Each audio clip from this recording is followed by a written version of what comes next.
ये डेजा वू क्या होता है? क्या हम किसी पैरेलल यूनिवर्स को कनेक्ट करते हैं जहाँ पे हम ये काम ऑलरेडी कर चुके हैं? क्योंकि ऋषि मुनियों ने अनंत ब्रह्मांडों की बात की है, कई लोगों ने उनको एक्सपीरियंस भी किया है, या फिर हम कहीं पास्ट लाइफ को टैप करते हैं? क्या होता है ये डेजा वू? बहुत पैरेलल वर्ल्ड है और हम बहुत सारी चीज़ें जी चुके हैं, बहुत सारे लोगों के साथ जी चुके हैं, बहुत सारे जन्मों में। जैसे कभी हम गौतम बुद्ध के सामने बैठे हैं, कभी किसी महावीर के सामने बैठे हैं, कभी नानक के सामने बैठे हैं, आज भी किसी फ़कीर के सामने, उनको तो वही बात कहनी है ना समाधि के साथ, तो हमको लगता है कि ये तो मैं एज इट इज़ ये वाले शब्द तो मैं सुन चुकी हूँ, ऐसा तो मैंने देखा है, इस व्यक्ति से तो मैं पहले भी मिल चुकी हूँ। ये तेजा वो ओशो ने अपने प्रवचन में खुद बोला है कि मुझे निमंत्रण था और भी प्लैनेट्स से जन्म लेने के लिए, लेकिन मैंने धरती को चुना। क्या गुरुजी ये भी हमारी एक सोल जर्नी का ही हिस्सा है कि बहुत जन्मों से अगर मैंने परमात्मा को चाहने की प्यास ही नहीं की है तो इस जन्म में अचानक से कैसे हो जाएगी? ये तो ग्रेजुअल प्रोसेस है।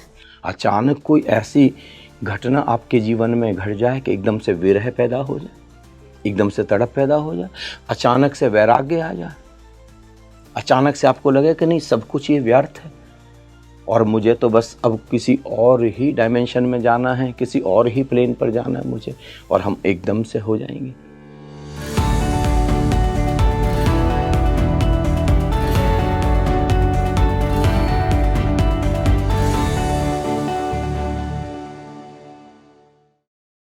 नमस्कार भारत, आप देख रहे हैं स्पीकिंग श्री। मैं हूं आपके साथ इला गोस्वामी। आज का जो मेरा विषय है वो है कि आपकी सोल सीक्रेट्स क्या हैं? आपकी आत्मा ऐसे कौन से सीक्रेट्स हैं जो छुपा कर रखी हुई है और उसको उजागर कैसे करें? कौन सी ऐसी प्रैक्टिसेस हैं जिससे आपको पता लगेगा कि पास्ट लाइफ से जो भी संस्कार आप लेकर आ रहे हैं, जो भी एक सोल पर्पस लेकर आ रहे हैं, वो आखिर है क्या? हमने कई सारे इसमें केस स्टडीज़ भी डिस्कस करी हैं। साथ ही मेरे जो आज के मेहमान हैं उन्होंने भी अपने कई सारे अनुभव आज साझा किए हैं स्पीकिंग ट्री के साथ, जिसमें उन्होंने बताया है कि कैसे आप अपनी आत्मा से जुड़ सकते हैं, अपने लाइफ पर्पस से जुड़ सकते हैं और जो पास्ट लाइफ्स की मेमोरीज़ हैं उनको टैप कर सकते हैं कि वो आखिर मेमोरीज़ आपको क्या बताना चाहती हैं। तो ऐसे कई सारे सोल सीक्रेट्स आज उजागर हुए हैं इस पॉडकास्ट में। मैं अपने मेहमान का परिचय कराना चाहूँगी। आप पहले भी कई दफ़ा इनसे मिल चुके हैं। मैं बहुत स्वागत करना चाहूँगी रेनाउंड स्पिरिचुअल गुरु आनंदम आलोक गुरु जी का। गुरु जी बहुत बहुत स्वागत है आपका। बहुत बहुत धन्यवाद इला जी, बहुत अच्छा लग रहा है आपसे मिल करके। गुरुजी मुझे भी बहुत अच्छा लगता है हमेशा हर बार आपसे मिलकर, क्योंकि आपके ज़रिए मुझे ऐसा ऐसा ज्ञान प्राप्त होता है, ऐसी ऐसी बातें पता चलती हैं जो कि हमेशा मन में एक प्रश्न की तरह रहती तो हैं, लेकिन कोई व्यक्ति ऐसा मिल जाए जो उस प्रश्न का जवाब दे दे तो कितनी बढ़िया बात हो जाती है वो। ये आपकी क्वालिटी है कि आप निकलवा लेते हैं। ये गुरुजी सच मेरी में अपनी आपके अंदर जिज्ञासाएं, जबरदस्त क्वालिटी है ये। हाँ। मेरी अपनी जिज्ञासाएं होती हैं और फिर कई जिज्ञासाएं मुझे लगता है कि मेरे थ्रू लोगों की भी शांत होती हैं। वो शायद वो एनर्जी के रूप में मुझे भेजते हैं और वो मैं आपसे प्रश्न करती हूँ। गुरुजी आज ऐसे ही हम ना सोल की जिज्ञासाओं पे बात करेंगे, क्योंकि कई बार होता है ना गुरुजी, हमारे ऐसे ऐसे विचार होते हैं, हमारे साथ ऐसे ऐसी घटनाएं होती हैं जो हमें लगता है यार कि पैटर्न समझ नहीं आ रहा है, ये इस लाइफ का पैटर्न तो नहीं है, ये कहीं और से आ रहा है।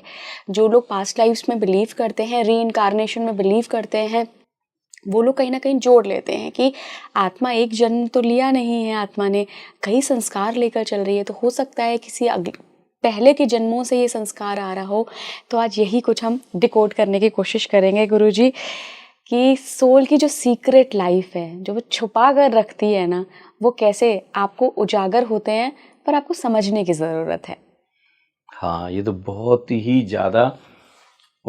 ज़्यादा महत्वपूर्ण विषय है जी। और आज लग रहा है ऐसे बहुत सारे सीक्रेट्स आज रिवील होंगे जो मैंने कभी किसी को नहीं किए। क्योंकि आज जैसे अब सोल जर्नी हमको बचपन से लेके अब तक किस तरीके से हमको कहाँ पर ड्रैग किया जाता है और पीछे जन्मों की भी कितनी सारी चीज़ें, कितने अनुभव हमारे सामने आते हैं। देखिए, मैं आपको अपने बचपन की घटना बताता हूँ। जब मैं मुश्किल से 4 साल का था तो मैं खेतों पर जाता था जैसे, और खेतों पर जा कर के जैसे मुझे नहीं पता था कि ये सूरज है और सूरज पर त्राटक होता है, लेकिन पता नहीं क्यों और कब किस घड़ी में मैंने सूरज को देखना शुरू कर दिया। और मुझे ये नहीं पता था कि सुबह के सूरज को देखना होता है, बाद में जब तेज हो गया तो उसको नहीं देखना होता। तो मैं जब भी मुझे मौका मिल जाता, मैं सुबह शाम की फिक्र नहीं करता और मैं सूरज को देखता ही देखता ही जाता, घंटों तक देखता चला जाता। और देखते देखते कितना ज़बरदस्त एक्सपीरियंस होता कि एक टनल बन जाती, ऐसे ऐसे पूरी टनल ऐसे घूमना शुरू कर देती।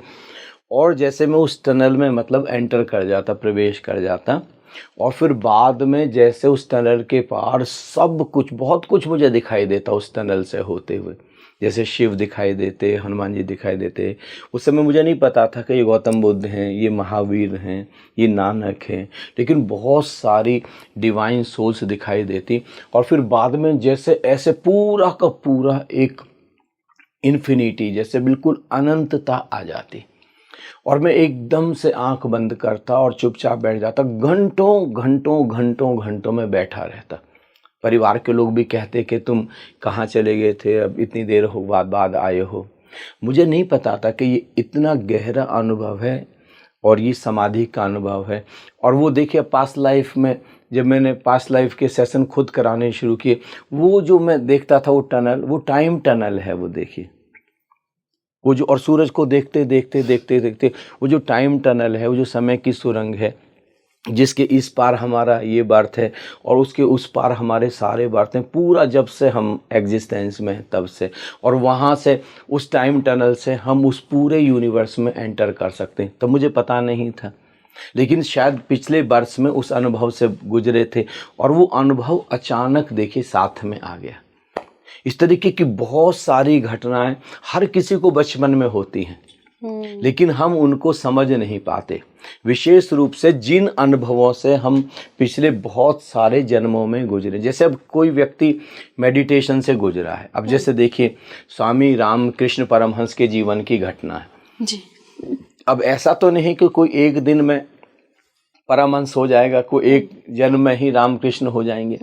पीछे बहुत सारे बर्थ से वो साधना करते आ रहे होंगे। वो बिल्कुल छोटे बच्चे हैं और वो भी ऐसे, जैसे मैंने अपनी घटना बताई, वो ऐसे खेत पे जा रहे हैं और वो बिल्कुल एक झील है, एक तालाब, गांव में जिसको हम पोखर कहते हैं ना, हाँ। तो उसके पास से गुजरते हैं और वहां पर बहुत सारे सैकड़ों बगुले बैठे हुए, वो उसकी क्या कहते हैं, मछली के इंतजार में। ये तो बच्चे हैं, जैसे ही उनके पास में गए और सारे के सारे एकदम से उड़ गए। और ये सफेद बगुलों की एक बिल्कुल पूरी की पूरी कतार देख करके जैसे उनको कुछ अचानक हो गया। जैसे मैं अचानक थॉटलेस स्टेट में पहुंच जाता था, एकदम कोई मन नहीं। उस समय मुझे नहीं पता चलता था कि ये मन नहीं, ऐसे ही रामकृष्ण परमहंस को हुआ। एकदम से वो एक थॉटलेस स्टेट में चले गए और वो वहीं पर गिर पड़े। घंटों तक वो उसी में रहे।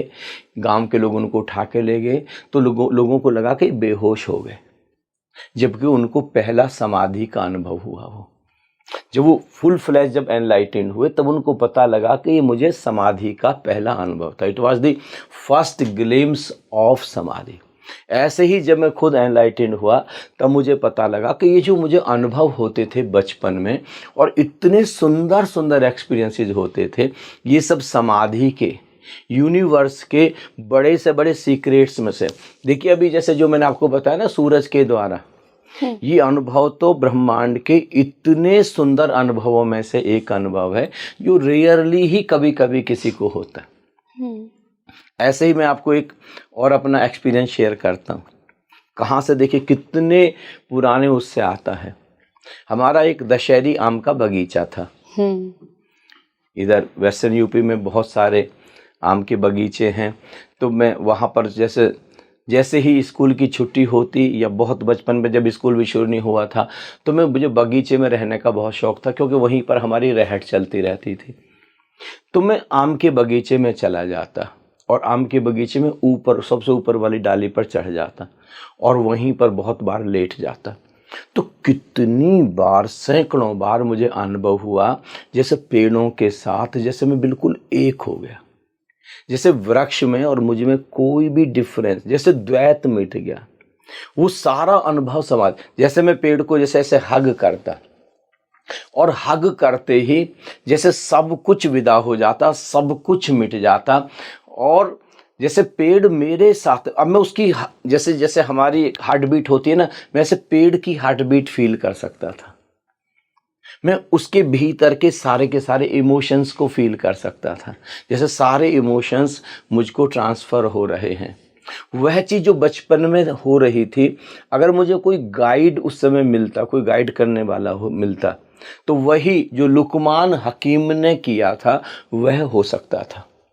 लुकमान हकीम क्या करते थे कि जैसे किसी पेड़ से जाकर के वो लिपट गए, हग कर लिया उसके, और उसके सबकॉन्शियस के साथ जुड़ गए, और सबकॉन्शियस से जुड़ करके जब दोनों का सबकॉन्शियस एक हो गया, कलेक्टिव सबकॉन्शियस, तो उसके बाद उस पेड़ से पूछते थे कि तुम्हारा फल किस बीमारी में काम आ सकता है, तुम्हारे पत्ते किस बीमारी में काम आ सकते हैं, तुम्हारी जो छाल है वो किस बीमारी में काम आ सकती है, और तुम्हारी जड़ें किस बीमारी में काम आ सकती हैं। ऐसे हमारे हकीमों ने, हमारे वैद्यों ने ऐसे बहुत सारी चीज़ों को खोजा, और वो उनको एक गॉड गिफ्ट की तरह मिले। अब इसको हम डेवलप भी कर सकते हैं, इस चीज़ को हम। तो बचपन में इतने इतने सुंदर अनुभवों से मैं गुजरा हूँ, बहुत सारे अनुभवों से। देखिए अभी जैसे हमारे यहाँ पे जैसे वेस्टर्न यूपी में ईख होती, ईख हाँ। गन्ना ना, हाँ। तो ईख खो, और ईख जैसे खोदते थे, मक्का जैसे नराते थे, जैसे मक्का में जैसे घास वगैरह होती है ना, तो उसको खोदते हैं। और मैं पूरे दिन भर, तो गांव के लोग भी बहुत हैरान होते थे कि ये बच्चा कैसा है, ये मतलब भरी दोपहरी में कम से कम 4 घंटे के लिए सब लोग रेस्ट करते थे, 12 बजे से 4 बजे तक, और मैं वो भी रेस्ट नहीं करता था, और रात्रि भर थकता ही नहीं था। जैसे कहीं कोई कॉस्मिक एनर्जी है जो काम कर रही अपने आप ही, वो कहाँ से रिसीव हो रही है मुझे तब नहीं पता था कि कॉस्मिक एनर्जी होती है, रिसीव होती है, और ये सीधे अगर रिसीव होनी शुरू हो जाए तो थकान नाम की कोई चीज़ नहीं होती। और मैं इतनी स्पीड से ईख होता था कि 5 लोग भी उतना नहीं कर पाते थे जितना मैं अकेला कर लेता था, पसीने पसीने। और सबसे बड़ी जो अनुभव होता था उस समय, आपने एक नाम सुना होगा भारत पूरे सनातन में, दिव्य आनंद, डिवाइन ब्लिस। वो जो बेसिक एक्सपीरियंस है वो है डिवाइन टच का, दिव्य स्पर्श का। हमको पता नहीं है, ये मुझे समाधि में अनुभव हुआ कि चारों तरफ जो स्पेस है ना, ये हमको स्पर्श कर रहा है, लेकिन हम उतने सेंसिटिव नहीं हैं। जैसे हमने पीछे पॉडकास्ट में किया कि हम जितने संवेदनशील होते चले जाएंगे, हम यूनिवर्स के सीक्रेट्स के प्रति उतने ही खुलते चले जाएंगे। तो अभी हम इतने ज़्यादा ऐसे सोए हुए हैं कि ये पूरी प्रकृति, ये पूरा का पूरा स्पेस, केवल हवा नहीं, हवा तो हमको टच करती है तो पता लगता है तेज चल रही है, लेकिन ये स्पेस टच कर रहा है, डिवाइन टच। जब आप इसको अनुभव कर पाते, अंदर का स्पेस भी छू रहा है, बाहर का स्पेस भी छू रहा है, और जब हम इसके प्रति जागते हैं तब इस डिवाइन टच को, ये यहाँ से उतरता है डिवाइन ब्लिस। तो इतना मैं आनंद से, इतने परम आनंद से, इतनी ऊर्जा से भर जाता, और ऐसे लगता है जैसे किसी ने चारों तरफ से मुझे अपनी बाहों में लिया हुआ है। और इतनी शीतलता, इतनी ज़्यादा शीतलता अनुभव होती, वो जो स्वेटिंग होती, जो पसीने, उसमें जब हवा लगती, इतनी शीतलता। ये मुझे अब आकर के जब समाधि में डूबना शुरू किया तब मुझे पता चला कि जो शीतलता का अनुभव है, ये जो उस समय मुझे फील होता था, कॉस्मिक एनर्जी, और बिल्कुल जैसे शरीर के, सबसे बड़ी चीज़ थी, आपने भी कभी ज़रूर अनुभव किया होगा, कितनी बार हमको ऐसा अनुभव होता है और हम उसको इग्नोर कर देते हैं, जैसे हवा जो आ रही है वो मेरे बदन के आर पार जा रही है। हाँ जी, है ना, हुआ है ना? जी। हम ट्रांसपेरेंट हैं, जैसे हाँ हम उसको इग्नोर कर देते हैं। उस पर्टिकुलर टाइम में जैसे शरीर भी पूरी तरीके से पारदर्शी हो गया, एक मेम्ब्रेन की तरह हो। वो इतनी इटर्निटी का अनुभव है, वो शाश्वतता का अनुभव है, वो अमृत का अनुभव है, उसमें एक शीतलता है, उसमें एक गहन शांति है। उस सब को हम उस समय भुला देते हैं। ये जो अस्तित्व है बचपन में, विशेष रूप से अगर अपने पीछे जरा सी भी साधना की है, अपने सारे अनुभवों से हमको गुजारता है ये अस्तित्व, सारे अनुभवों से। अब कभी भी देख लीजिए, हम सबको वो अनुभव बचपन में हुए ही हैं। गुरुजी, किसी ने मुझे एक बार अपना अनुभव बताया कि वो जिसको भी कोई मेडिसिन बता देते हैं या कोई भी उपाय बता देते हैं कि अच्छा तुम्हारे गले में दर्द है, ये मिलाओ, ये मिलाओ, ये मिलाओ, खा लो, या ये मेडिसिन खा लो, खा लो, तो उनका बिना किसी मेडिकल एक्सपीरियंस के भी वो मेडिसिन लोगों को लग जाती है। देन आगे अर्ली स्टेज में लाइफ के उनको पता चला कि वो पास्ट लाइफ में कोई वैद्य वगैरह थे, उस क्रिया से जुड़े हुए थे, उस प्रोफेशन से जुड़े हुए थे। तो क्या ऐसा पॉसिबल है कि आप अपने पास्ट लाइफ के जो टैलेंट्स हैं वो इस लाइफ में टैप कर रहे हैं, बट आप उतने सजग नहीं हैं तो पहचान नहीं पा रहे हैं? हाँ, उनके साथ दो चीजें हुई हैं। एक पहली चीज तो उनका जो पास्ट लाइफ का वैद्य वाला, हकीम वाला अनुभव है, और साथ ही उनको पता नहीं उनकी थर्ड आई एक्टिव है। उनको पता नहीं, जो तीसरी आंख है जब हमारी संवेदनशील होती है तब इस तरीके की घटना घटती है कि जो यूनिवर्स है हमको पीछे तक की भी सारी चीज़ें बताता है, और बहुत सारी ऐसी चीज़ें बताता है जो हम जान ही नहीं पाते और हमको खुद को भी भरोसा नहीं होता। अमेरिका में एक व्यक्ति हुआ आज से कुछ साल पहले, उसका नाम है कायसी। वो बहुत बीमार हो गया, अचानक वो कोमा में चला गया। अब डॉक्टर्स को लगने लगा, डॉक्टर दिन रात उसके लिए एक कर रहे हैं, किसी तरीके से कोमा से बाहर आ जाए, किसी तरीके से कोमा से बाहर आ जाए, लेकिन कोमा से बाहर नहीं आ रहे हैं। तो एक डॉक्टर जो बहुत ही उनके प्रति बहुत ज़्यादा सेंसिटिव थे, अब उन्होंने भी हैंड्स अप कर दिया। उनको लगा कि अब ये कभी कोमा से बाहर नहीं आएगा, और अगर ये कोमा से बाहर भी आ गया तो इसकी जो इतनी ऑक्सीजन लेवल, इतनी यहाँ पे जो वाइटल फोर्स है, प्राण ऊर्जा इतनी कम हो जाएगी कि ये अपंगों की तरह जीवन जिएगा, इसके जीने का कोई मतलब नहीं है। तो वो बिल्कुल एकदम होप छोड़ के वो जानने ही वाले थे कि अचानक बेहोशी की अवस्था में ही कायसी ने एक फॉर्मूला बोला कि ये वाली, और उन्होंने सारी आयुर्वेद की दवा बोली, ये वाली दवा, ये वाली दवा, ये वाली दवा, ये वाली दवा लाओ। मेरी डॉक्टर्स को पता भी नहीं था, उन्होंने कहा कि मेरी रीढ़ की हड्डी में चोट लगी है, वहां पर नस ब्लॉक हुई है और उसकी वजह से मैं बेहोश हूं, ये दवा मुझे मिलाकर के पिलाओ, 6 महीने के अंदर अंदर 6 घंटे के अंदर अंदर मेरी बेहोशी टूट जाएगी, अदरवाइज तो अब मेरी डेथ हो जाएगी। और फिर इतना बोल करके वो बेहोश, कोमा से ही बोला, और वो दवाई ढूंढी गई और उस दवाई को बनाया गया और उसको पिलाया गया, और वो बस 2 घंटे बाद ही होश में आ गया। तो लोग बड़े चमत्कार, डॉक्टर भी बड़े चमत्कृत हो गए। उसके बाद तो कायसी ने 30,000 लोगों को ठीक किया, जैसे कोई उसको कुंजी मिल गई। लोग कायसी के पास आते, बिल्कुल असाध्य बीमारी, और कायसी एकदम आंख बंद करता और आंख बंद करके किसी और ही लोक में पहुंच जाता।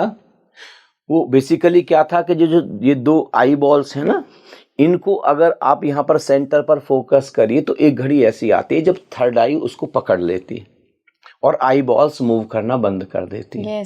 हमारा जो भगवान शिव कहते हैं ना, उनके विज्ञान भैरव तंत्र में विधि नंबर 5 वहां पर कि हमारा जो अवधान है वो शिव नेत्र पर, तीसरी आंख पर आ जाए, तो वहां पर अब हम पूरे यूनिवर्स के साथ कनेक्ट हो जाते हैं अचानक। तो कायसी फिर दवाई बताता। लोग कहते कि भाई तुम कैसे बताते हो? बोले मुझे नहीं पता होता, जिस समय मैं बता रहा हूं उस समय मैं होता ही नहीं, अगर मैं होता हूं तो मैं बता ही नहीं सकता। अमेरिका का जो सबसे बड़ा धनपति था उस समय, उसका नाम था रथ चाइल्ड, आपने नाम सुना होगा शायद, रथ चाइल्ड का। तो रथ चाइल्ड के बिल्कुल परिवार की एक महिला बीमार हो गई, और फिर अब कोई होप नहीं, बहुत इलाज उन्होंने कराया। तो फिर अल्टीमेटली वो कायसी के पास पहुंचे और कायसी को कहा कि भाई कोई दवाई बताओ। तो कायसी फिर अपना चला गया, थोड़ी देर में वो पूरी तरीके से एक अलग ट्रांस में गए, और कायसी ने एक दवा बताई कि ये दवा इस महिला को खिलाई और ये ठीक हो जाएगी। वो ढूंढी गई तो दवा थी नहीं कहीं पर, किसी मेडिकल स्टोर में, किसी फार्मेसी में। बहुत अमीर परिवार था, तो उन्होंने पूरे विश्व में मतलब एडवर्टाइजमेंट कर दिया।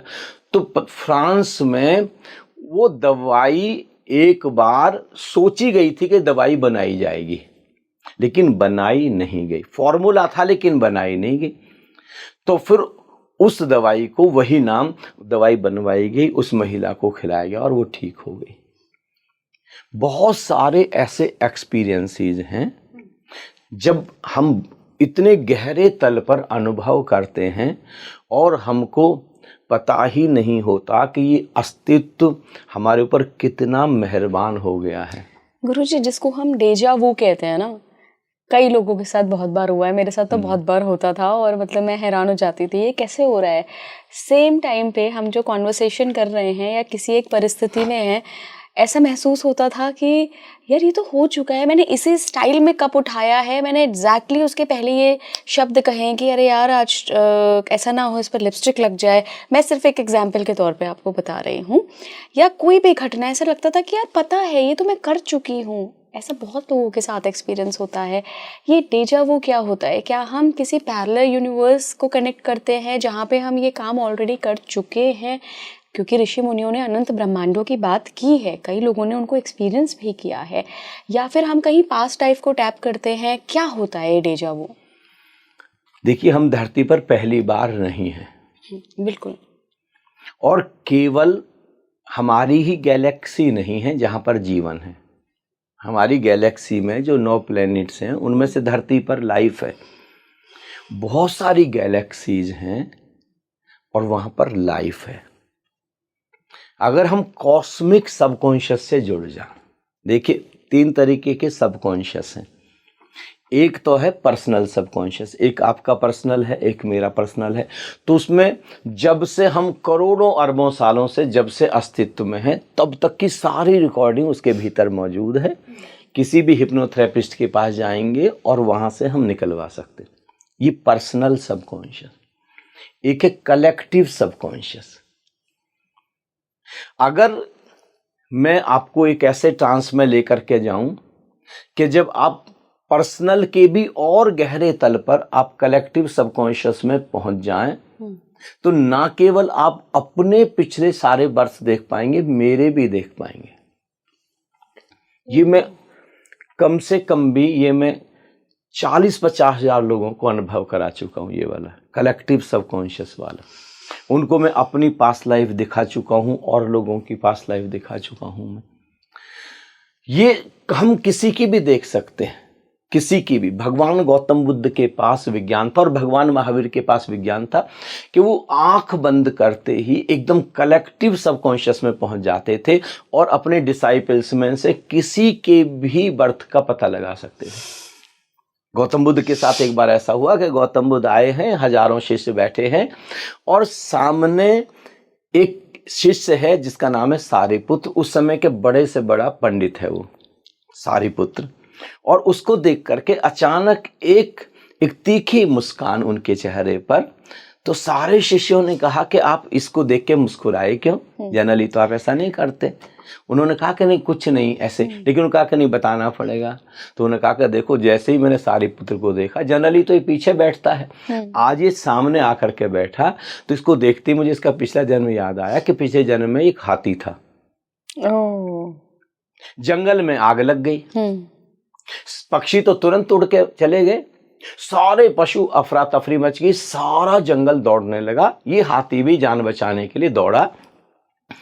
जब ये दौड़ता जा रहा था तो इसने देखा एक बिल है और बिल में से एक छोटा सा सुकोमल सा प्यारा सा सुंदर सा एक खरगोश का बच्चा निकल रहा है। अचानक इस हाथी के भीतर एक दया, एक करुणा का बीज आया कि अरे मैं तो बहुत ताकतवर हूँ, मैं तो बहुत लंबा चौड़ा हूँ, ये तो इतना छोटा सा आग की जरा सी लपट में झुलस जाएगा, इसको बचाना जरूरी है।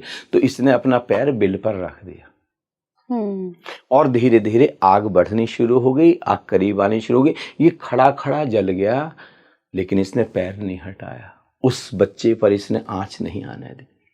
उस करुणा के कृत्य का परिणाम ये मिला कि सीधे मनुष्य योनि में आया, और केवल मनुष्य योनि में नहीं आया, ये मेरा शिष्य हुआ। और केवल शिष्य नहीं हुआ, मैं देख पा रहा हूं यही जन्म इसका आखिरी जन्म है। इसी जन्म में समाधिस्थ हो जाएगा, निर्वाण को उपलब्ध हो जाएगा। कलेक्टिव सबकॉन्शियस में हम देख सकते। फिर है कॉस्मिक सबकॉन्शियस। अगर हम कॉस्मिक पूरे यूनिवर्स का एक सबकॉन्शियस है, तो आप ये भी देख सकते हैं इस समय चांद पर क्या हो रहा है, इस समय मंगल ग्रह, कहाँ कहाँ जीवन है, कहाँ कहाँ ऐसी बहुत सारी पैरेलल लाइफ हम जी चुके हैं। पहली बार हम यहां पर नहीं, कितने कितने प्लैनेट्स पर। ओशो ने अपने प्रवचन में खुद बोला है कि मुझे निमंत्रण था और भी प्लैनेट्स से जन्म लेने के लिए, लेकिन मैंने धरती को चुना, जानबूझ करके धरती को चुना कि मैं यहां पर अपना अनुभव शेयर करूं। और यहां पर जो ये बहुत कुछ आडंबर हो गया है, इस आडंबर के सारे भवन को गिरा करके मिट्टी में मिला दूं। ये मिशन लेकर के मुझको भेजा गया, मैं आया हूं यहाँ पर। और बहुत सारे प्लैनेट्स हैं, ऐसे बहुत सारे प्लैनेट्स। धरती तो देखा जाए तो बस एक प्लैनेट है जहां पर हम, दरअसल क्या है कि बहुत हॉस्टाइल प्लैनेट है, तो यहां पर हमारे कम समय में हमारी बहुत जल्दी प्रोग्रेस हो सकती है, क्योंकि यहाँ पर इतना स्ट्रगल है, इतने चैलेंजेस हैं यहाँ पर, उतने चैलेंज, क्योंकि बहुत सारे प्लैनेट्स हैं जहाँ पर भोजन नहीं बनाना पड़ता है। जो अभी हम कल्पना कर रहे हैं ना कि कोई ऐसी, हम भी बस सूरज की जैसे ये पेड़ खड़े हैं, फोटोसिंथेसिस हो जाती है, प्रकाश संश्लेषण से भोजन बन जाता। बहुत सारे प्लैनेट्स पर सीधे, एक अभी फिल्म नहीं आई थी, एलियन वाली फिल्म आई थी पीके वाली, कि उनको सब भोजन नहीं, वो तो सीधे सन से। ऐसा हकीकत में है, बहुत पैरेलल वर्ल्ड है। और हम बहुत सारी चीजें जी चुके हैं, बहुत सारे लोगों के साथ जी चुके हैं, बहुत सारे जन्मों में। जैसे कभी हम गौतम बुद्ध के सामने बैठे हैं, कभी किसी महावीर के सामने बैठे हैं, कभी नानक के सामने बैठे हैं, आज भी किसी फकीर के सामने, उनको तो वही बात कहनी है ना समाधि के साथ, तो हमको लगता है कि ये तो मैं एज इट इज, ये वाले शब्द तो मैं सुन चुकी हूँ, ऐसा तो मैंने देखा है, इस व्यक्ति से तो मैं पहले भी मिल चुकी हूँ। ये तेजाब। जब मैंने ओशो को पहली बार एक्सीडेंटली देखा था, मैं रेलवे का स्टोर चेक करने गया था, तो स्टोर क्लर्क मैगजीन पढ़ रहे थे, उस पर ओशो का चित्र था, तो मुझे वही तेजाबू वाली फीलिंग आई कि अरे जानता हूं, इनको तो मैं जानता हूं, इनसे तो मैं पहले मिला हूं, इन आंखों को तो मैंने पहले देखा है, लेकिन नाम ओशो है। और फिर मैंने फोन किया तो पता लगा वो तो 4 साल पहले विदा हो गए धरती से, 94 की बात है ये। तो मैंने कहा ये तो बड़ी कमाल की बात होगी। फिर जब मैं समाधिस्थ हुआ और मैंने अपने पिछले जन्मों को देखा, तो मैं सच में ही ओशो के साथ रहा, तो मुझे बड़ी हैरानी हुई। लेकिन हमको ऐसे अनुभव होता है बहुत सारा। क्या आपने कभी अनुभव किया कि ओशो का रीबर्थ होगा? ओशो ने डिसीजन लिया था कि मैं रीबर्थ लूं, लेकिन फिर उन्होंने उसको पोस्टपोन किया।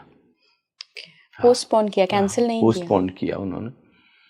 दरअसल क्या है कि अपने जो बिल्कुल लास्ट डेज थे, उन लास्ट डेज में जो उनके साथ ओवरऑल जो मनुष्य जाति के द्वारा बिहेवियर हुआ, वो बिहेवियर इस ढंग से हुआ कि उनका जो एक लास्ट बीज होता किसी भी संत का, कंपैशन, वो आखिरी वासना बचा करके रखते हैं, तो वो बीज भी उनका करीब करीब, हालांकि उन्होंने शुरू में बोला कि मैं एक बार और आऊँगा, लेकिन वो बीज भी करीब करीब ख़त्म कर दिया उन्होंने। अब उनके ऊपर ही निर्भर करता है, उनके ऊपर ही निर्भर करता। बहुत सारे लोग ऐसा क्लेम करते हैं कि ओशो का रीइंकार्नेशन हुआ है, लेकिन 2012 में उनको आना था, सहारनपुर के पास बर्थ लेना था, लेकिन उन्होंने उसको पोस्टपोन कर दिया। ओके, हाँ, ओके। गुरुजी, कई बार क्या ऐसा भी होता है कि हमारे जो पास्ट लाइफ की आदतें हैं, जो हमारे हिडन टैलेंट्स हैं, वो इस लाइफ में बार बार हमें देखने को मिल रहे हैं, हिडन टैलेंट्स जगाने की कोशिश कर रहे हैं आपकी, क्योंकि आपकी आत्मा को तो सब पता है ना कि कहाँ कहाँ जन्म लेके आई है, क्या क्या एक्सपीरियंस करके आई है, क्या लेसन्स लेकर आई है। अगर हम ऑन द अदर हैंड आदतों के बारे में बात करें, तो अगर उदाहरण के तौर पे समझें तो एक बच्चा है, घर का माहौल सब बहुत बढ़िया है, लेकिन वो बार बार क्रोध में आ रहा है। अब घर वाले समझ नहीं पा रहे हैं कि हमने तो एनवायरनमेंट ऐसा दिया ही नहीं है, ये क्रोध की फीलिंग कहाँ से इतनी आ रही है, या कोई व्यक्ति है जो इसके अंदर बहुत करुणा है, करुणा का भंडार है, उसने कभी प्रैक्टिस नहीं किया लेकिन वो है उसके अंदर इनबिल्ट है। तो क्या ये पास्ट लाइफ से कहीं हम टैप कर रहे हैं? ये पास्ट लाइफ से हम लेकर के आ रहे हैं और जानबूझ करके हमने ऐसी फैमिली चुनी है जहां पर लोगों के अंदर क्रोध नहीं है। अच्छा। क्योंकि हम बहुत सारी शत्रुता, बहुत सारी की सारी हॉस्टिलिटी अपने अंदर, बहुत वैमनस्य को लेकर के आए हैं, है ना। वो हमको पता है, ये सबकॉन्शियस हमारा उसको कैरी कर रहा है। तो हम जानबूझ करके ऐसा परिवार चुनते हैं जहां पर हम भी शांत हो सकें, जहां पर ये नई वाली हैबिट हम अपने अंदर डेवलप कर सकें। लेकिन अभी हम क्योंकि बहुत अर्ली डेज में हैं, तो हमारा वो जो पास्ट है वो हमको बहुत डोमिनेट करता है। तो हम अचानक आग बबूला हो जाते हैं, हम अचानक। लेकिन एक समय आएगा, क्योंकि हमने उस फैमिली को एडॉप्ट ही इसलिए किया है, हम एक समय आएगा कि वो सारा का सारा हमारा रिलीज होगा, निकलेगा, और हम उस पूरे परिवार में मैच करेंगे कि हम भी बिल्कुल शांत हो जाएंगे, एकदम शांत हो जाएंगे। अभी वो वाला वहां से आ रहा है। कई बार ऐसा भी होता है ना कि कोई व्यक्ति बहुत ही प्रेमल है लेकिन एक ऐसे परिवार में आ गया है जहां पर प्रेम से किसी का कोई लेना देना नहीं। हकीकत में उसने भी एक चैलेंज की तरह इस परिवार को लिया है, जानबूझ करके इसको, कि इतनी सारी ऐसी चीजों में भी जहां पर मुझसे कुछ भी मैच नहीं करता, क्या मैं वहां पर भी प्रेम में रह सकता हूं? क्या मैं वहां पर भी शांत और आनंदित हो सकता हूं, या वहां पर मेरा प्रेम खत्म हो जाता? अगर मेरा प्रेम इन सब लोगों के बीच में जो प्रेमल नहीं है, जो बहुत हिंसा से भरे हैं, आप देखिए, जैसे अगर मैं ऐसे लोगों के बीच रहूं जो बहुत हिंसा से भरे हुए हैं, जो दिन रात नफरत से भरे हुए, क्रोध से भरे हुए, अगर मेरा प्रेम वहां पर खत्म हो जाए, इसका मतलब वो मेरा प्रेम अपना है ही नहीं, वो मेरा फिर स्वभाव नहीं है, वो फिर मैंने ऐसे बाहर से एडॉप्ट कर लिया। जो मेरा स्वभाव है वो कभी खत्म होगा ही नहीं। अगर मैं परम आनंद में हूं और परम आनंद मेरा स्वभाव हो गया है, तो मैं कितने भी अशांत लोगों के बीच में रहूं, लेकिन मैं शांत बना ही रहूंगा, मैं आनंदित बना ही रहूंगा। वो मेरी बेसिक इंस्टिंक्ट है। तो जो हम लेकर के आए, कई बार हम ऐसे लोगों को चुनते हैं अपने, जानबूझ करके। और ये सबसे बड़ी चीज ये है, वो सब हमने अपनी मदद के लिए चुने हैं। कई बार हमको ऐसा भी लगता है ना, अरे ये तो मेरा विरोध कर रहा है, मेरी लैग पुलिंग कर रहा है। लेकिन जो मेरी लैग पुलिंग कर रहा है, हो सकता वही मेरे लिए सबसे यूजफुल सोल हो सकता है सबसे प्यारी सोल। मेरा मतलब स्पिरिट वर्ल्ड में पॉसिबिलिटी है कि मेरा सबसे घनिष्ठ मित्र यही हो, और अभी मेरा विरोध कर रहा, क्योंकि वो मुझे एक लेसन देना चाहता है, मुझे एक आकाश जैसी ऊंचाइयों पर लेकर के जाना चाहता है। वो कहीं ना कहीं दूसरे ढंग से मेरी मदद। हकीकत तो ये है कि जो मैंने अनुभव किया ना इस धरती पर, यहाँ पर कुछ भी हमारे विरोध में है ही नहीं, नथिंग। सब हमारे समर्थन में है। कोई हमारा साथ दे करके समर्थन कर रहे हैं और कोई हमारा विरोध करके समर्थन। अब जैसे मान लिया हम अपनी भारत सरकार को ही लें, प्रधानमंत्री महोदय को ले लें हम, जैसे कई लोगों को लगता है कि अरे अपोजिशन क्या किए जा, नहीं, वो जो इतने स्ट्रांग हो रहे हैं, वो जो इतने उनके भीतर इतनी इंटेलिजेंस आ रही है, इतनी प्रज्ञा आ रही है, इतनी विजडम आ रही है उनके अंदर, वो उस सब की वजह से ही आ रही है। कुछ भी विरोध यहाँ पर है ही नहीं, कुछ अपोजिशन यहाँ पर है ही नहीं। कुछ हमारी मदद करके हमको सिखा रहे हैं और कुछ हमारा विरोध करके हमको सिखा रहे हैं। जिस दिन ये वाली बात समझ में आएगी, उस दिन पता चलेगा सब अपने मित्र ही हैं। All are friends. कोई यहाँ पर हमारा शत्रु है ही नहीं, कुछ भी ऐसा नहीं है यहाँ पर।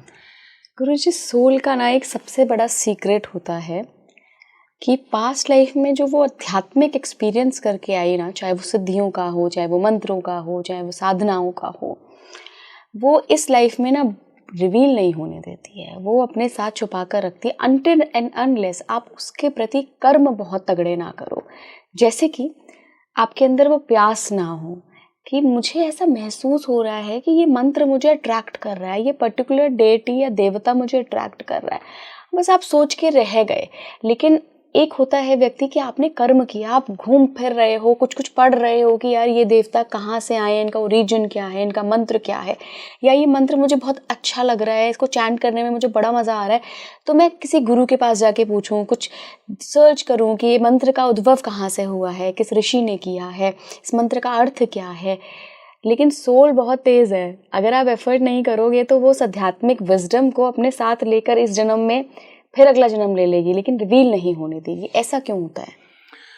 देखिए, मेरा जो अपना व्यक्तिगत अनुभव है इस क्षेत्र में, जब हम बहुत सारे स्पिरिचुअल एक्सपीरियंसेस को हम साथ लेकर के आए हैं, वो हमारे साथ हैं।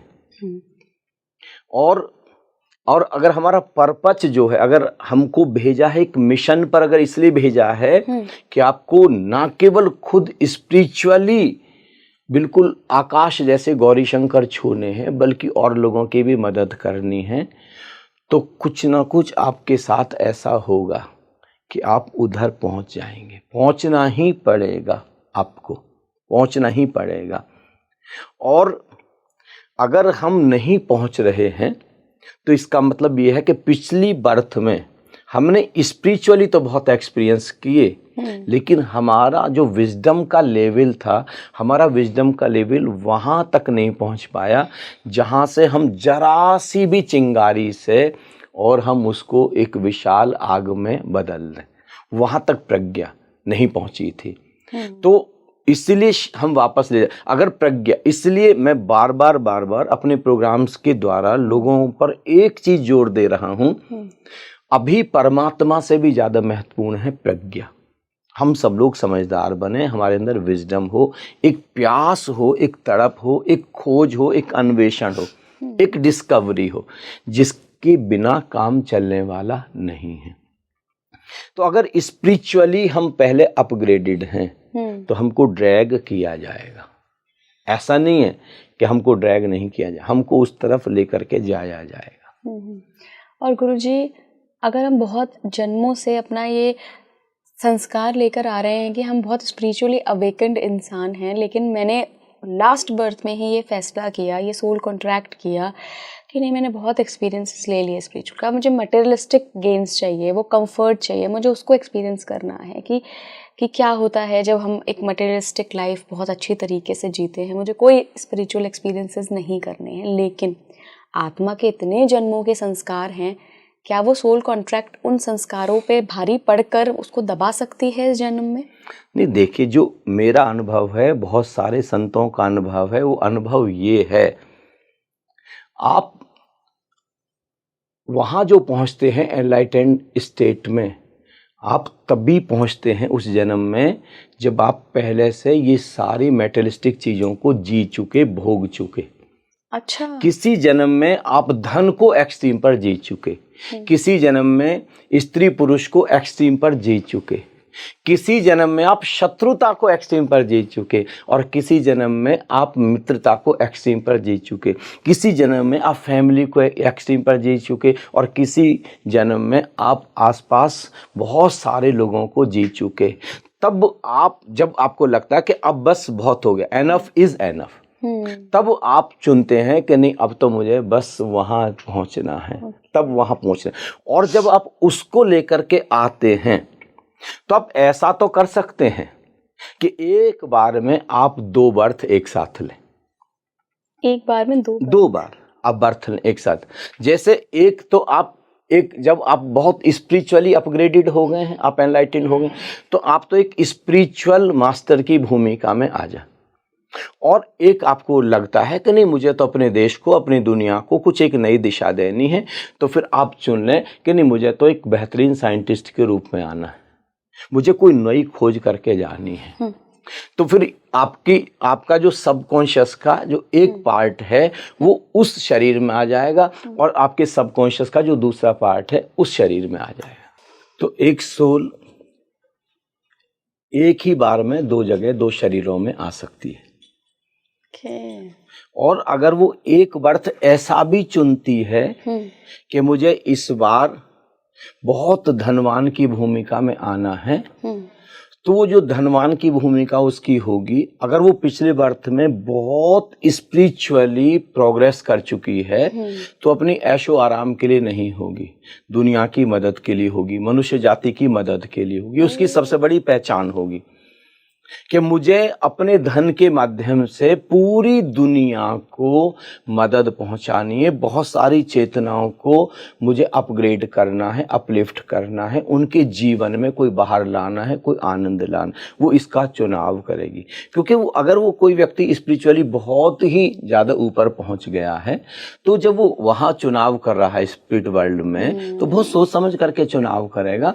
और वहाँ जो सोल्स हैं वो बहुत हायर सोल्स हैं, बहुत एलिवेटेड सोल्स हैं, वो वहाँ पर बैठी हैं ना सजेशन के लिए।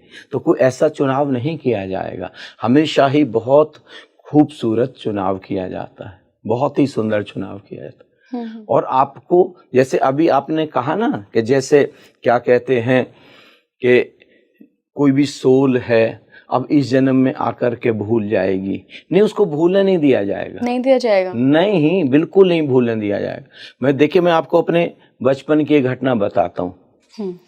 मैं मुश्किल से 15 साल का था और मेरे बाबा जी की डेथ हो गई। जब मैं 14 साल का था तो मेरे बाबा जी मेरे साथ में कांवर भरने के लिए गए थे हरिद्वार। पहली बार मैं 14 साल की उम्र में गया।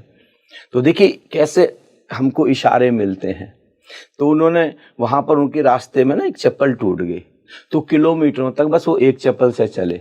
तो जब एक चप्पल से चले तो इसको बहुत अच्छा नहीं माना जाता। उन्होंने कहा कि बस ये मेरी आखिरी कांवर है, अब मैं शरीर से विदा हो जाऊंगा, आगे कांवर भरने के लिए मैं नहीं आऊंगा, है ना। फिर वो घर पर आते ही, जैसे मेरे पिताजी 4 भाई, तो सबकी ससुराल में गए और सबकी ससुराल में आकर कौन कहा भाई आखिरी बस में मिलने के लिए आया हूं अब। और फिर अचानक वो एकदम से सडन विदा हो गए। तो मैं बहुत रो रहा था, बहुत रो रहा था, बहुत सारे लोग जमा थे, मेरा अपने बाबा से बहुत प्रेम था, एक्सट्रीम पर प्रेम था। तभी मैंने देखा कि अचानक कोई फकीर वहां पर आए हैं, मैं तो रो रहा हूँ, आंख बंद है मेरी और बहुत परेशान हूं मैं। तो उन्होंने मेरे यहाँ पर हाथ रखा और मुझे जैसे उठाया, तो मैंने प्रणाम किया जैसे जो संस्कार मिले थे, और उन्होंने मुझे इशारा किया तो मैं भीड़ से अलग आ गया। और उन्होंने मुझे कहा कि रोते ही रहोगे कि कुछ सबक सीखोगे।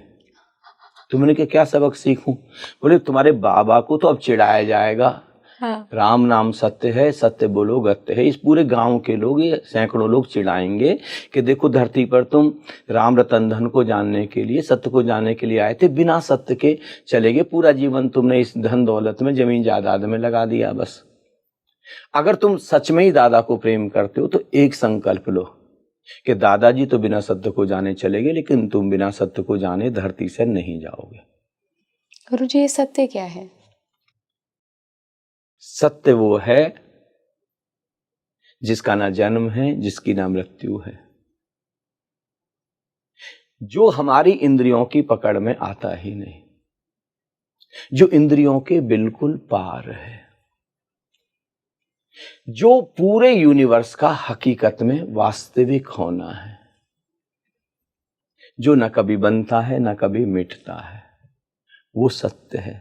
और उसको अनुभव करना है और उसके साथ एक होना है, जिसको ना अग्नि जला सकती, ना अस्त्र शस्त्र काट सकता।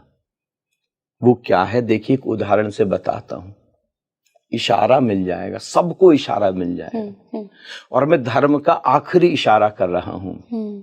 ये जो स्पीकिंग ट्री जिसके अभी हम कक्ष में, रूम में हम ये पॉडकास्ट कर रहे हैं, आज से करीब 20 साल पहले ये यहाँ पर बिल्डिंग नहीं थी। जब बिल्डिंग नहीं थी तो क्या था यहाँ पर? स्पेस था। धर्म की भाषा में आकाश कहते हैं, फिजिक्स की भाषा में हम इसको स्पेस कहते हैं। ये स्पेस में हमने ये ईंटें लगानी शुरू की, इसको कहा एक दीवार, दूसरी तरफ ईंटें लगाई, दूसरी दीवार, ऐसे 4 दीवार, ऊपर छत लगा दी। इन 5 दीवारों में इस स्पेस को हमने कवर किया, या कहूं मैं कैद किया। अब इसी स्पेस में हम लोग बैठे हैं। अब अगर हम बुलडोजर लाएं, अब हम गिराएं इस बिल्डिंग को, तो क्या गिरेगा? दीवारें गिरेंगी कि ये स्पेस गिरेगा? दीवारें गिरेंगी। जिसका जन्म हुआ है वो मरेगा, जो बना है वो मिटेगा, जो आया है वो जाएगा, ये स्पेस बना ही नहीं है, मरने का कोई चांस नहीं है, ये सत्य है। मैंने अभी आपको थोड़ी देर पहले भी इशारा किया था, वो स्पेस हमको स्पर्श कर रहा है चारों तरफ से, डिवाइन टच। यही संतत्व है। एक समाधिस्थ व्यक्ति को उसका स्पर्श अनुभव होता है, खुली आंखों से वो उसको देख पाता है। जब हम कार चलाते हैं तो हम स्पेस में ही चला रहे हैं, परमात्मा में ही चला रहे हैं, और इससे हम अनभिज्ञ होकर के जीते। हम पता नहीं कैसी कैसी छोटी छोटी धर्म के नाम पर भी हम क्या चले जा रहे हैं। और ये अनंत स्पेस, अनंत ब्रह्मांड, ये अनंत आकाश हमसे अछूता ही रह जाता। उसको जान। अब बताओ, इसको कोई अग्नि जला सकती है? इस आकाश को कितने एटम बम गिर जाए, कितने न्यूक्लियर बम गिर जाए, बिल्डिंग जाएंगी, पेड़ पौधे जाएंगे, ये जो जन्मा है सब चला जाएगा। जो जन्मा ही नहीं वो कभी जाएगा क्या? नहीं। वो शाश्वत है, सनातन। तो हम बातें करते हैं शाश्वत की, सनातन, हम उसको जानते नहीं, उसको खोजते नहीं। और कितना आसान है, उसी में तो चल रहे हैं, उसी में तो उठ रहे हैं, उसी में तो बैठ रहे हैं। इसलिए मैंने कहा मैं धर्म की आखिरी चीज बता रहा हूं आपको। देखिए, हमारा सोना, हमारा उठना, हमारा खाना, हमारा, इसलिए तो हमारा ऋषि कह रहा है उसके अलावा कुछ और है ही नहीं। हम सब कुछ उसके अंदर ही कर रहे हैं। और फिर बिल्कुल मछली की तरह है ये, बिल्कुल देख लिया, मछली की तरह। अभी मैं अमृतसर गोल्डन टेम्पल में गया हुआ था कुछ मित्रों के साथ, वह मछलियों के साथ खेल रहे थे। तो रात के 3 बज गए थे, पूर्णिमा की चांदनी रात थी। मैंने पूछा बताओ क्या सबक लिया? उन्होंने कहा यहाँ पर क्या सबक ले सकते थे? मैंने कहा देखो, सारी मछलियां, हजारों मछलियां दौड़े चली जा रही हैं तालाब में, कोई किसी से नहीं टकराती, मतलब मछलियों को अंदर दिखाई दे रहा है। अब दाना डालें तो नीचे से भी चुक करके ले आती हैं, लकड़ी दिखाएं तो भाग जाती हैं। विज्ञान कहता है कि मछली को पानी के आर पार सब कुछ दिखता है, बस पानी नहीं दिखता। जिस पानी में 24 घंटे रहती, उस पानी की उसको कोई अनुभूति नहीं होती। ऐसे ही हम 24 घंटे परमात्मा में, सत्य में रह रहे हैं, हमको दिखता ही नहीं। देखिए, मेरे और आपके बीच में परमात्मा भरा है, कितनी कमाल की बात है, उसी को खोज रहे हैं। क्या गुरुजी ये भी हमारी एक सोल जर्नी का ही हिस्सा है कि बहुत जन्मों से अगर मैंने परमात्मा को चाहने की प्यास ही नहीं की है तो इस जन्म में अचानक से कैसे हो जाएगी? ये तो ग्रेजुअल प्रोसेस है। नहीं, ग्रेजुअल प्रोसेस है, लेकिन कभी कभी सडन भी हो सकता है। सडन भी हो सकती है। हाँ, सडन भी। अचानक कोई ऐसी घटना आपके जीवन में घट जाए कि एकदम से विरह पैदा हो जाए, एकदम से तड़प पैदा हो जाए, अचानक से वैराग्य आ जाए, अचानक से आपको लगे कि नहीं सब कुछ ये व्यर्थ है और मुझे तो बस अब किसी और ही डायमेंशन में जाना है, किसी और ही प्लेन पर जाना है मुझे, और हम एकदम से हो जाएंगे। ऐसा नहीं कह सकते। हम जनरली बस ऐसा करते हैं, फिर हम बहाने लगाते हैं। और कौन जाने कि बहुत जन्मों से हम करते आ रहे हो, तो हम कैसे कह सकते हैं कि ये जन्म में एकदम से कैसे हो जाएगा? ये हम हकीकत में क्या है, हम बस बहाने बनाना चाहते हैं, हम टालना चाहते हैं किसी तरीके से। यहीं से अभी इसी समय से प्यास पैदा हो सकती, क्यों नहीं हो सकती? इसी जन्म में हम सब कुछ जान करके जा सकते हैं। कई लोग कहते हैं एक एक करके सब, पहले मूलाधार चक्र सक्रिय होगा, फिर स्वादिष्ठान चक्रीय सक्रिय होगा, ऐसे नहीं। अभी सारे अभी इकट्ठे ही सक्रिय हो सकते हैं। अभी आप 7th और 7th के भी पार आप जा सकते हैं इसी जन्म में। ऐसे नहीं कि एक एक जन्म में एक एक चक्र आपका एक्टिव होगा, ऐसे तो फिर कितने जन्म ऐसे ही होते चले जाएंगे। नहीं, अभी इसी समय, और ये right, this is the right time. ये जो इस समय विज्ञान ने शिखर छुए हैं, ये सत्य को अनुभव करने के लिए, परम ज्ञान में छलांग लगाने के लिए, समाधिस्थ होने के लिए, it is the best time. इसको मैं कहता हूं सतयुग आ गया। जो फैसिलिटी आज हमारे पास में है, ऐसी फैसिलिटी कभी सम्राट अशोक के पास में भी नहीं थी। ये हम एयर कंडीशनड कमरे में बैठे हैं। हम चाहें तो आज हमारे पास धन है, तो हमारे ऋषि मुनि जहां हिमालय पर जाकर तपस्या करते थे, ठीक उतना टेम्परेचर, ठीक उतना प्रेशर हम यहाँ मेंटेन कर सकते हैं कि हमको भी वेटलेसनेस की फीलिंग आ जाए, हमको भी एकदम साउंड प्रूफ। वहां पर वो क्या जा रहे थे, अस्तित्व की धुन सुनाई देती थी, उसका प्रकाश दिखाई देता था, वो नादों का नाद, अनाहत नाद सुनाई देता था। हम ऐसा कमरा बना दें वैक्यूम जिसमें हो, जहां पर एकदम नाद गूंजता हो, हम यहीं पर क्रिएट कर सकते हैं। सतयुग है। देखिए, पहले राजा महाराजाओं को भी देखिए ऐसे पंखा झलने के लिए रखना पड़ता था, आप देखिए कितने सुंदर युग में हमने जन्म लिया है, जिसको हम कहते हैं द्वापर कहते हैं, त्रेता कहते हैं, सतयुग कहते हैं। देखिए वहां पर एक राज रानी, महलों की रानी भी सुरक्षित नहीं थी। बताओ, भरी सभा में, कैसा युग था कि भरी सभा में राज रानी द्रौपदी की साड़ी खींची जा रही है। आज करके दिखाए कोई, कुछ भी तो करके दिखाए आज, कितना सब कुछ है। और फिर हम कहते हैं कलयुग आ गया। नहीं, आज जागने का सुंदरतम समय है। आज हम टेक्नोलॉजी को यूज कर सकते हैं, विज्ञान का हम फायदा उठा सकते हैं, और आज हम चाहें तो बस अपनी चेतना को ऐसी आकाश जैसी ऊंचाइयों पर लेके जा सकते हैं कि कभी नहीं। और एकदम से सडन, मैं तो इस इंतजार में हूं कि करोड़ों चेतनाओं में एकदम एक्सप्लोजन हो जाए, एकदम विस्फोट हो, सब जाग जाए एकदम से, धरती कुछ और ही हो जाएगी। अभी धरती जिस भयावह स्थिति से गुजर रही है, एकदम शांति, अमन, चैन छा जाएगा। गुरुजी, आखिर में ऐसे कौन से तरीके हैं जिनसे हम अपने सोल सीक्रेट्स को पता कर सकते हैं? सबसे सुंदर जो तरकीब है, आप अपने अंतस में चलें, अपने भीतर चलें, और रात सोते समय यूनिवर्स को, अपने स्पिरिट गाइड को कह कर के सोएं कि मुझे मेरी सोल का पर्पज, मेरा मिशन मुझे दिखाया जाए, मुझे बताया जाए, और मुझे उस तरफ गाइड किया जाए। मेरे जीवन में कोई ऐसा व्यक्ति भेजा जाए जिसकी वजह से मुझे हकीकत में पता लग जाए और मुझे इशारा मिल जाए। अब जब आप रोज रात को ऐसा भाव करेंगे सोते समय, तो आपके जीवन में ये चमत्कार होगा ही होगा। ऐसा कभी नहीं होगा कि चमत्कार ना हो। कोई आएगा आपको गाइड करने के लिए। बिल्कुल। बहुत बहुत धन्यवाद गुरुजी। Thank you, lot of thanks. बहुत अच्छा लगा मुझे, थैंक यू। हमेशा मुझे आपके साथ ऐसा लगता है, अभी कम रह गया, अभी कम रह गया। बिल्कुल गुरुजी, समय सीमा होती है, नहीं तो मुझे लगता है कि आपके पास इतनी सारी बातें हैं, इतना सारा ज्ञान का भंडार है कि समय तो फिर उसके लिए एक नियत हो ही नहीं सकता जी। लेकिन फिर भी गुरुजी आप जुड़े, उसके लिए बहुत बहुत धन्यवाद आपका। थैंक्स।